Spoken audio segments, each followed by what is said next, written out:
हम अभी तक रोज़मर्रा की जो हमारे सियासतदान है कि उसने ये कहा तो उसने वो कहा तो फलां ने ये कह दिया। तो आज मैंने प्रोग्राम में ख़ास तौर पे अपने एक ऐसे दोस्त को ज़बरदस्ती बिठाया। ज़बरदस्ती, इन्होंने आना नहीं था इस शो में।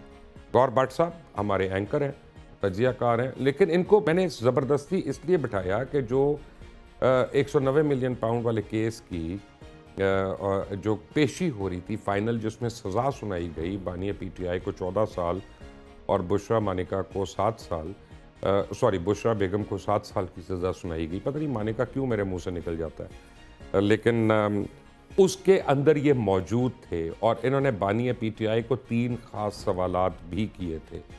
तो इनसे मैं पूछूंगा कि हकीकत क्या है। हमें बताया जा रहा है कि वो हंस रहे थे, तो वो मुस्कुरा रहे थे, तो वो कह रहे थे कोई बात नहीं।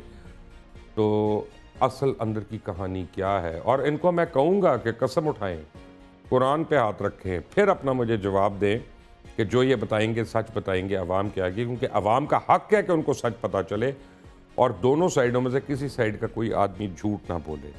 अजमल वज़ीर मेरे साथ होंगे, सीनियर सियासतदान हैं, काबिल एहतराम हैं और बहुत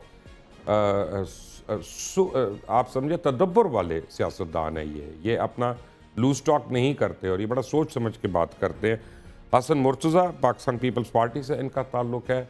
मैं इससे पहले कि मैं बताऊं कि मैं बड़ा इम्प्रेस हुआ बिलावल भुट्टो ज़रदारी से। मैं अभी जब गाड़ी में आ रहा था तो बीच में मैं टिकटॉक लगा के फ्लिप भी कर रहा था, साथ साथ गाड़ी में सुनता हुआ। तो उसमें बिलावल भुट्टो से किसी ने सहाफ़ी ने सवाल किया अमेरिका जाने या ना जाने के हवाले से डोनाल्ड ट्रंप की तकरीबात के ऊपर, और ये कि जयशंकर वहाँ पे गए। तो जिस तरह से उन्होंने वह जवाब दिया, मैं अलल ऐलान बता रहा हूँ, पाकिस्तान में कोई सियासतदान इतना मुदब्बिर जवाब नहीं दे सकता था। तो बड़ी मुझे खुशी हुई कि पाकिस्तान की जो नौजवान क़यादत है वो ऐसी है कि जिसको आप जिसे कहते हैं अंग्रेज़ी में वर्कअप नहीं कर सकते, उनको रैटल नहीं कर सकते, एकदम से गुस्सा नहीं चढ़ा सकते, और वो रिएक्टिव जवाब नहीं देते और बड़ा बैलेंस जवाब देते हैं। ना जयशंकर की सुबकी हुई है, ना अमेरिका की सुबकी हुई है, ना अपना सर नीचे हुआ है, और यही डिप्लोमेसी है, आर्ट ऑफ डिप्लोमेसी है। इख्तियार वली खान साहब मेरे साथ हैं, मुस्लिम लीग नून के रहनुमा हैं, इंतहाई नफीस इंसान हैं। और गौर साहब, वेलकम टू खरा सच। आपको मजबूरी में बुलाया था मैंने। मुझे बताएं वो 3 सवाल क्या थे जो आपने बानिया पीटीआई से जेल के अंदर किए? बहुत शुक्रिया मुबशर साहब, आपने मुझे अपने प्रोग्राम में बुलाया। देखें, जब हम वहाँ पर गए तो जब वो आए बानी पीटीआई, तो उस वक़्त वो काफ़ी शार्प थे, यानी उनकी जो लुक्स थी वो बड़ी इस तरह से थी जैसे वो उनको कोई प्रॉब्लम फोकस्ड। नहीं। हाँ, नहीं, उन्हें कोई प्रॉब्लम ही नहीं। जिस तरह होता है ना, बंदा बड़ा खुश होता है, बड़ा जो है वो फ्रेश ज़हन के साथ आता है। तो मैंने उनसे ये पूछा कि सर आपको क्या एक्सपेक्टेशंस है आज? तो उन्होंने ये कहा कि सज़ा देंगे मुझे और क्या करेंगे? बड़ा ये सवाल था। तो जवाब बड़ा ज़बरदस्त आया। हौसले वाला जवाब है। हाँ, मैं कहा सर वो चोरी के पैसे से मस्जिद बनाई जा सकती है? तो उस पर उन्होंने कहा कि देखिए 9.5 अरब रुपया शौकत खानम को मिलता है और 9.5 अरब रुपया जो है मुझे क्या पता लोग कहाँ से देते हैं, मैं तो उनको नहीं जानता। मैं कहा बिल्कुल ठीक बात है सर, उनको नहीं जानते, लेकिन आप इसको जानते हैं। आप मलक रियाज का बाकायदा तौर पे कहते रहे हैं कि ये चोर है, ये करप्ट है। आपने लोगों को बताया कि ये ठेकेदार है, हर एक को खरीद लेता है। तो आपने इससे सर पैसे पकड़ लिए, इससे ज़मीन ले ली। अब इसके ऊपर वो बानी पीटी जो है ना, वो उनका रंग जो है वो सुर्ख हो गया और उन्होंने कहा ये क्या बात कर रहे हो, ये क्या सवाल कर रहे हो। खैर इस दौरान और भी दोस्तों ने सवाल किए थे, मैंने अपने आप को सवाल बता दिए। उसके बाद वो जज साहब आ गए। तो जज साहब आए तो जाहिर है कि सब लोग उस तरफ चले गए। हम क्योंकि साफ़ी थे, हमें अंदर जाने की इजाज़त नहीं, पार्टीशंस हैं वहाँ पर ना। तो लेकिन वहाँ पर जो अंदर लोग मौजूद थे, उन्होंने बताया कि सर आवाज़ नहीं जाती सहाफ़ियों को, और यहाँ से हमारी साइड से जो पहले सहाफ़ी रोज़ाना कवर करते हैं, उन्होंने कहा जी हमें आवाज़ नहीं आती। तो फिर जज साहब ने कहा कि आप आगे आ जाए, तो हम अब आगे चले गए। अब स्टेज जो है, यानी जहाँ पर जज साहब बैठे हैं वो इस तरफ है और सामने बानी पीटी हैं, साथ उनकी बेगम साहब हैं, और बानी पीटी थोड़े से उनके साथ ना यूं कंधे से मिला के थोड़ा सा रिलैक्स जिस तरह इंसान कर होता है वैसे वो बैठे हुए थे, तकरीबन नीम दराज थे। उनके को 10 फुट पीछे अलीमा खान और उनकी बहन खड़ी थी, क्योंकि वो आगे नहीं आ सकती थी, पार्टीशन थी। और साथ जो मुझे बाद में पता चला वो बुशरा बीबी की बेटी थी शायद, जो वहाँ पर मौजूद थी। लेकिन वो तीनों ख़वातीन दो बहनें इकट्ठी खड़ी थी और ये जो लड़की थी ये बिल्कुल अलग खड़ी थी, तो उनकी आपस में कोई बोलचाल नहीं थी। अच्छा, अब ये सब लोग जो हैं ये देख रहे थे जज साहब की तरफ कि जज साहब क्या कह रहे हैं। तो मैंने जज साहब की तरफ नहीं देखा, मैंने बानी पीटीआई की तरफ देखा कि वो क्या कह रहे हैं। स्टोरी तो वहाँ पे है। मैं तो उनको देखने गया था। जज साहब के तो जो बोलेंगे वो तो पता चल जाएगा, वो तो कानों से सुनना है, आंखों से थोड़ी सुनना है। तो लिहाजा मैं उनको देख रहा था। अब जब उन्होंने ये पहले ये कहा कि इमरान खान जो है वो गिल्टी करार पाए, तो उस वक्त उनका रिएक्शन ये था, ऐसे किया उन्होंने। फिर व्हाट रबिश। हाँ, what इस तरह करके फिर जब उन्होंने कहा 14 साल सजा, 10 लाख जुर्माना, तो उस वक्त उनकी रंगत जो है ना वो उड़ गई और उनको जो है वो यूं महसूस हुआ जैसे देयर इज समथिंग सीरियस, और उनका चेहरा जो है ना उसका रंग बदला और उन्होंने बड़े जो है ना उठ के बैठ गए। अब वो जो नींद दराज थे वो उठ के बैठ गए। और साथ ही इस दौरान जो है वो बुशरा बीबी ने च्युइंगम एक जो है वो खुद भी खा रही थी, तो उन्हें भी ऑफर की। तो पड़ा होगा कुछ उस पे, अब मुझे नहीं पता पड़ा कि नहीं पड़ा, लेकिन बार उन्होंने हाथ से के और इशारे टोने से, वाली है यार, वो टोने करती है यार। बिल्कुल करती होगी जी, वो हाथ से उन्होंने इशारा किया कि मैंने नहीं खानी।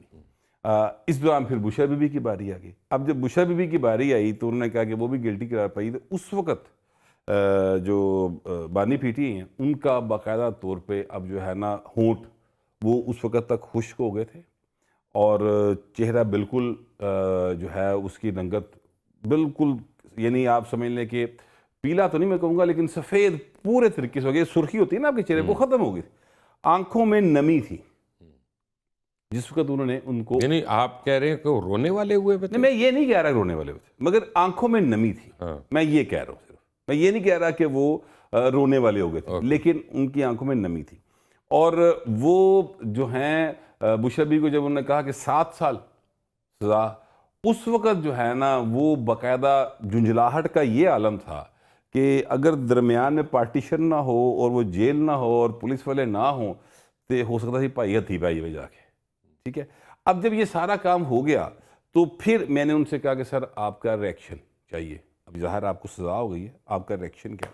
तो उन्होंने ये कहा कि ये सारा कुछ जो है वो जनरल यया कर रहा है, आज का डिक्टेटर है जो ये सब कर रहा है। तो मैं कहा सर डिक्टेटर का नाम बता दें। तुसी कितने मासूम हो वैसे? तो सर उन्होंने मैं पूछूंगा ना वो डिक्टेटर कह रहे हैं, क्योंकि मुझे जो पता है वो तो ये है कि इस वक्त एक इलेक्टेड गवर्नमेंट है और इलेक्टेड गवर्नमेंट जो है वो हो तो डिक्टेटर कोई नहीं होता सर, ठीक है। तो मेरे तो जहन में ये बात थी। तो उन्होंने कहा कि सबको मालूम है कौन है। मैं कहा सर मुझे तो मालूम नहीं, मुझे बता दें कम से कम। अच्छा, अब इसमें वो जो है ना थोड़े से और गुस्से में, पता नहीं तुम क्या कह रहे हो, उनका अब गुस्सा आना शुरू हो गया उनके ऊपर ना। तो मैंने कहा कि सर वो जिसको आप डिक्टेटर कह रहे हैं ये आपके चेयरमैन बैरिस्टर गौहर जो है, अब उस वक्त तक बैरिस्टर गौहर साहब ना खान साहब के पास जा चुके थे, उनको अलाउ कर दिया गया था कि वो जाके उनसे मिल ले, क्योंकि जज साहब सजा अनाउंस करके जा चुके थे, चैम्बर में चले गए। और जो रिपोर्टर्स थे जिन्होंने रिपोर्ट करना था वो बाहर रश कर रहे थे उस वक्त कि वो जाके ज़ाहिर अपने चैनल्स को रिपोर्ट करें, बहुत बड़ा एक खबर थी। हाँ, तो वो उधर जा रहे थे।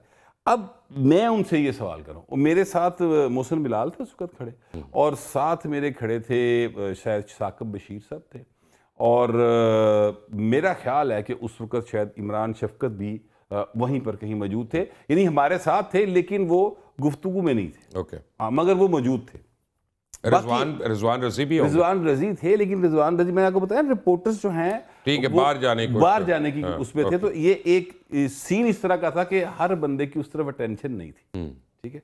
अब मैंने जब उनसे कहा कि मुझे नाम बताएं, उन्होंने नाम नहीं बताया। तो मैं कहा सर ये जो आपके बैरिस्टर गौहर चेयरमैन है जो आपके, जी मैंने चेयरमैन पे 2 दफ़ा जोर दिया कि आपके चेयरमैन बैरिस्टर गौहर जो हैं ये जाके सर उनसे मुलाकातें करते हैं जिनको आप डिक्टेटर कह रहे हैं। तो अब बताएं मुज़ाकरा तो होंगे कि नहीं होंगे, और जाओ। अब वो बिल्कुल जो है ना उनका जो टेम्पर लूज हो गया, टेम्पर लूज हो गया। तो पुलिस वालों ने कहा कि जी बस बस करो जी, तुम जाओ। तो फिर तो बाहर वहाँ पे लाखों लोग आ गए होंगे उस वक्त तक? नहीं सर, मैं कौन से लाखों लोग सर, यार अपना मैं हर दिल अजीज आदमी। सर मैं अगर E7 में हम ठहरे थे, E7 से लेकर अडयाला जेल तक ये कोई तकरीबन 55 मिनट की ड्राइव थी। सवा घंटा 1.5 घंटा लग जाता है on a good 55 day। Minute 55 से 60 मिनट की ड्राइव थी, क्योंकि सड़क हमें खाली मिली और एक जगह जो थी जब पिंडी में दाखिल हुए तो वो मेन रोड खराब थी, तो बन रही थी, तो दूसरी रोड से हमें आना पड़ा, तो इस वजह से थोड़ा सा हमें सड़क की तंगी की वजह से टाइम लगा, वरना वो गूगल के ऊपर वो 45 मिनट्स बता रहा। तो 55 से 60 मिनट का ये जो फासला था ना, किसी जगह पे नाका नहीं था सर पुलिस का, किसी जगह पे कोई रुकावट नहीं थी कि आप उधर नहीं जा सकते, बल्कि हमें रास्ता भूल गया तो हमने पूछा, पुलिस वाले से पूछा, और पुलिस वाले ने बताया कि इस साइड से आप जाएं तो ये आसान रास्ता है। तो कोई वहां पे सर लोग नहीं थे टोटल, मेरा ख्याल इनके। लेकिन मुझे याद है आप अभी जिक्र भी कर रहे थे कि जब मोहतरमा बेनज़ीर भुट्टो को सजा हुई थी तो पूरे मुल्क में एहतजाज शुरू हो जी, गया। पूरे मुल्क में एहतजाज हुआ था। मैं आपको बताऊं, साजिदा मीर जिंदा सलामत हयात हैं माशाल्लाह। साजिदा मीर उसका पीपल्स पार्टी लाहौर की वो सदर हुआ करती थी, विमेन विंग की। तो ये माल रोड के ऊपर जब सजा हुई है तो उससे 1-1.5 घंटे बाद साजिदा मीर को 300-400 खवातीन के साथ वहां पर मौजूद यानी जितनी पीपल्स पार्टी की खवातीन से सारी पहुंच गई। नहीं सर, उसका पीपल्स पार्टी बहुत थी, अच्छा बहुत थी उस वक्त पीपल्स पार्टी बहुत थी। ठीक। ये तो खुद इन्होंने जो भी किया वो